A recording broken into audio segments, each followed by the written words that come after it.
السلام علیکم ورحمۃ اللہ وبرکاتہ۔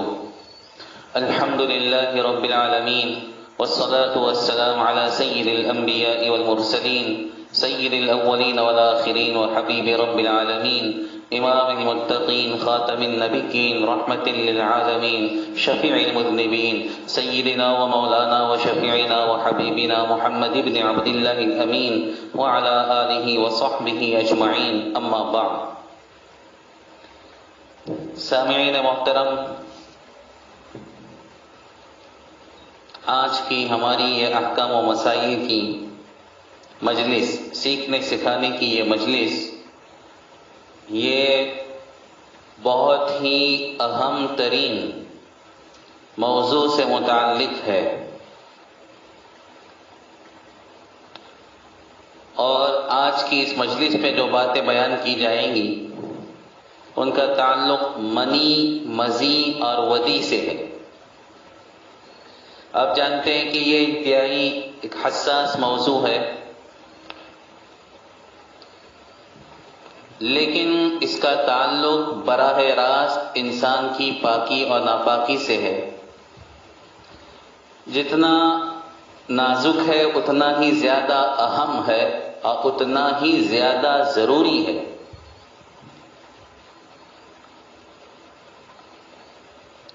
انسان کے اعمال کا مدار اس کی پاکی ناپاکی پر ہوتا ہے، طہارت نجاست پر ہوتا ہے۔ جیسے نماز ہے، مثال کے طور پر طواف ہے، قرآن کریم کو پڑھنا ہے، اس کو چھونا ہے۔ تو گویا کہ اسلامی عبادات میں اور اس کی اہم ترین عبادتوں میں سے جو نماز ہے اس میں اور دیگر عبادتوں میں بھی پاکی کو بڑا دخل ہے۔ تو یہ جو تینوں چیزیں ہیں، منی، مزی، ودی، ان تینوں کا تعلق براہ راست انسان کی پاکی ناپاکی سے ہے، لہذا اس کے مسائل بھی اتنے ہی زیادہ اہم اور ان کو سمجھنا اتنا ہی زیادہ ضروری، بلکہ ہر ایک پر فرض ہے۔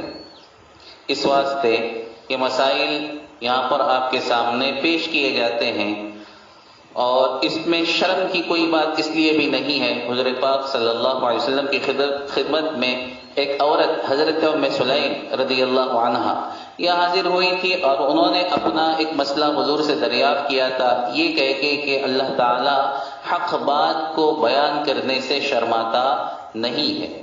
پھر اپنا ایک سوال انہوں نے پیش کیا تھا۔ تو کہنے کا مطلب یہ ہے کہ ان چیزوں کو جاننا انتہائی ضروری، بغیر شرم کیے ان کے احکام کو جاننا اور اس کے مطابق اپنی پاکی کو اپنانا اور اس کے مسائل کو جاننا انتہائی ضروری۔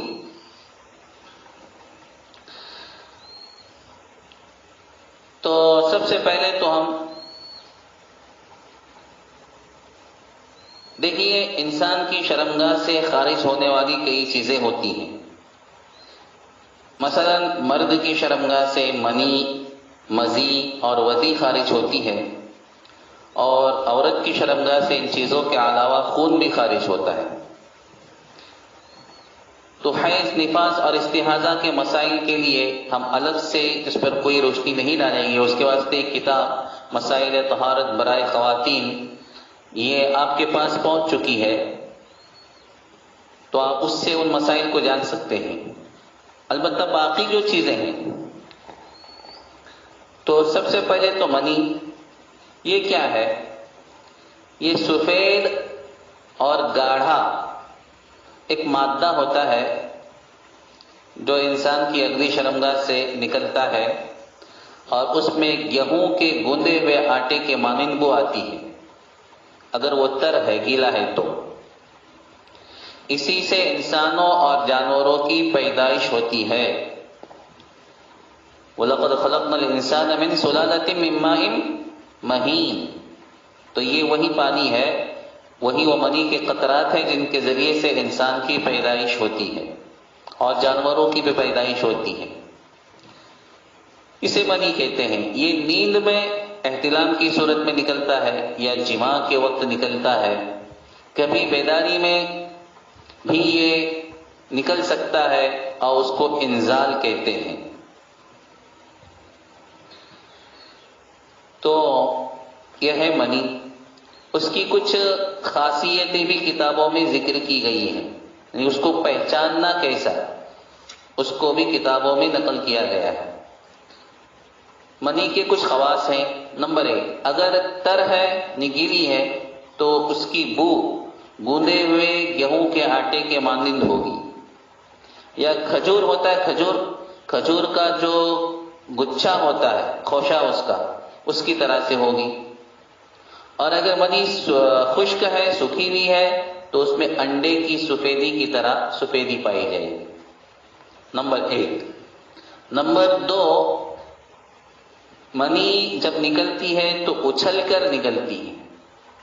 اور نمبر 3، نکلنے سے لذت کا حاصل ہونا، اور نکلنے کے بعد عضو مخصوص کا سست اور شہوت کا ماند ٹھنڈا پڑ جانا. یہ منی کی خاصیتیں ہیں. ایک ساتھ ساری خاصیتیں پائی جانا ضروری نہیں ہے، کوئی ایک بھی پائی گئی تب بھی کیا ہے، یہ منی ہے. ٹھیک ہے. اچھا، اب اس کا حکم کیا ہے، دھیان سے سنیے. شافعی کے نزدیک منی پاک ہے، مگر اس کے نکلنے سے غسل فرض ہوتا ہے. احناف کے نزدیک تو ناپاک ہے. احناف تو منی کو ناپاک مانتے ہیں، لیکن شافعی کے نزدیک منی کیا ہے، پاک ہے. البتہ اس کے نکلنے سے غسل فرض ہو جاتا ہے. اور غسل سے پہلے نماز پڑھنا، مسجد میں ٹھہرنا، قرآن کو چھونا اور قرآن کا پڑھنا، یہ سب کیا ہو جاتا ہے، حرام ہو جاتا ہے. ٹھیک ہے، بات آپ کی سمجھ میں آ گئی. یہ پاک ہے. پاک ہے کا مطلب کیا، اگر اس کے قطرات بدن پر لگے ہوئے ہوں یا یہ کہ کپڑے پر لگے ہوئے ہوں تو کپڑا ناپاک نہیں ہوگا. آپ نماز پڑھ سکتے ہیں اس حالت میں، اگرچہ بہتر نہیں ہے لیکن پڑھ سکتے ہیں، اس لیے کہ وہ پاک ہے.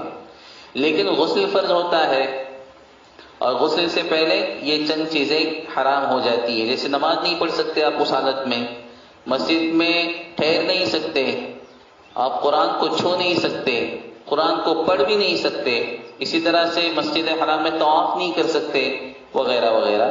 یہ چیزیں ہیں جو منی کے نکلنے کی وجہ سے انسان پر حرام ہو جاتی ہے. ٹھیک ہے، ان چیزوں کا کرنا حرام ہے. نمبر 2، مزی. یہ پانی کے مانند ایک سفید اور چمکدار مادہ ہوتا ہے. کیا ہوتا ہے، پانی کے مانند ایک سفید اور چمکدار مادہ ہوتا ہے. اس میں بو نہیں ہوتی. یہ جنسی خواہش میں جوش اور ہیجان پیدا ہونے سے نکلتا ہے. ٹھیک ہے، یعنی صحبت سے پہلے بوس و کنار کی وجہ سے یہ مادہ نکل سکتا ہے. اسی طرح سے بیداری میں کچھ شہوانی خیالات وغیرہ کے آنے سے یہ مادہ نکل سکتا ہے. اس کو کہتے ہیں مزی. اب اس کا حکم کیا ہے، اس کا حکم یہ ہے کہ یہ ناپاک ہے. یہ ناپاک ہے، لیکن اس کے نکلنے سے غسل فرض نہیں ہوتا. بہت سی مرتبہ خصوصاً جوانوں کو یہ بات معلوم نہیں ہوتی، اور وہ صرف اسی وجہ سے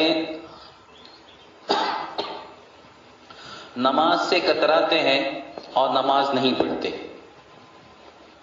حالانکہ معاملہ ایسا نہیں ہے، غسل فرض نہیں ہے، لیکن چونکہ یہ ناپاک ہے اس لیے جس جگہ پر بدن یا کپڑے کی، جیسے انڈر ویئر ہے تو اس میں جہاں یہ چیز لگی ہوئی ہو اس کو دھونا ضروری، اتنے حصے کو دھونا کیا ہے، ضروری ہے. تو میرا خیال یہ بات آپ کی سمجھ میں آ گئی ہوگی کہ مزی جو ہے یہ ناپاک ہے.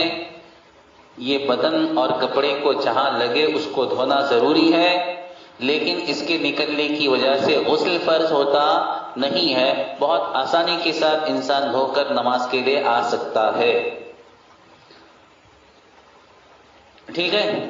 اچھا، مزی جب نکلتی ہے تو وضو ٹوٹ جاتا ہے، چونکہ ناپاک بھی ہے وہ، اور اس کے نکلنے سے وضو ٹوٹ جاتا ہے. مزی کے نکلنے سے وضو ٹوٹ جاتا ہے. نمبر 3 ودی، یہ جامنی یا گدلے رنگ کا ایک مادہ ہوتا ہے جو پیشاب کے بعد نکلتا ہے اکثر، یا کبھی کبھار وزنی چیز کے اٹھانے سے بھی نکل سکتا ہے، لیکن زیادہ تر جو نکلتا ہے یہ پیشاب کے بعد ہی نکلتا ہے۔ اس کا حکم کیا ہے؟ یہ بھی ناپاک ہے، یہ بھی ناپاک ہے، مگر اس کے بھی نکلنے سے غسل فرض نہیں ہوتا، وضو ٹوٹ جاتا ہے، وضو ٹوٹ جاتا ہے لیکن غسل فرض نہیں ہوتا۔ تو بدن کو جہاں کہیں لگ جائے یا کپڑے کو لگ جائے اس کا دھونا ضروری ہے۔ تو خلاصہ اب کیا نکلا تینوں چیزوں کا؟ نمبر 1 منی، منی کے نکلنے سے غسل فرض ہوتا ہے، ٹھیک ہے، لیکن منی پاک ہوتی ہے، بدن یا کپڑے کو لگ جائے تو دھونا ضروری نہیں ہے، دھو لے تو اچھا ہے، بہتر ہے، لیکن ضروری نہیں ہے۔ تو ناپاک تو نہیں ہے، وہ پاک ہے لیکن غسل فرض ہو جائے گا۔ اور مزی اور ودی یہ دونوں کیسے ہیں؟ ناپاک ہیں، بدن یا کپڑے کو جہاں لگ جائے دھونا ضروری ہے، ان کے نکلنے سے وضو ٹوٹ جاتا ہے، لہذا وضو بھی کرنا پڑے گا۔ البتہ مزی اور ودی کی وجہ سے غسل فرض نہیں ہوتا۔ یہ 3 چیزیں تھیں جو بہت ہی اہم ترین باتیں ہیں اس سلسلے کی، اور اس کا تعلق براہ راست انسان کی پاکی اور ناپاکی سے ہے اور انسان کی عبادتوں سے ہے، اور بہت سی مرتبہ آدمی کے ان مسائل سے ناواقف ہونے کی وجہ سے، آدمی کے ان چیزوں سے ناواقف ہونے کی وجہ سے وہ اپنی نمازوں کا اہتمام نہیں کر پاتا، بلکہ چاہتے ہوئے بھی نماز سے کترا جاتا ہے، نعوذ باللہ، اللہ سب کی حفاظت فرمائے، اور اس کی عبادتیں سے اس طرح سے ضائع ہو جاتی ہیں۔ ایک مشورہ یہ دیا جا سکتا ہے کہ اگر کسی کو شکایت ہو کثرت مزی کی، تو اس کو ایک مشورہ یہ دیا جا سکتا ہے کہ جیسے سلسل بول کا معاملہ ہے، وہ آدمی جس کے پیشاب کے قطرے ٹپکتے رہتے ہیں، اسی طرح سے اس کو بھی یہ مشورہ دیا جا سکتا ہے کہ اپنے مخصوص مقام پر وہ کیا اسے کہتے ہیں ٹیشو پیپر یا اس جیسی کوئی چیز یا کوئی کپڑا وغیرہ رکھا کرے، ٹھیک ہے، جب نماز کا وقت آئے وہ ٹیشو پیپر پھینک دے، اتنے حصے کو دھو لے اور سیدھے وضو کر کے نماز پڑھ لے، تو انشاءاللہ بہت آسانی کے ساتھ اس کی عبادتوں کا اہتمام ہو سکتا ہے۔ یہ اس سلسلے کی کچھ باتیں تھیں، اللہ تعالیٰ سمجھ کی اور عمل کی توفیق عطا فرمائے۔ وآخر دعوانا الحمدللہ رب العالمین۔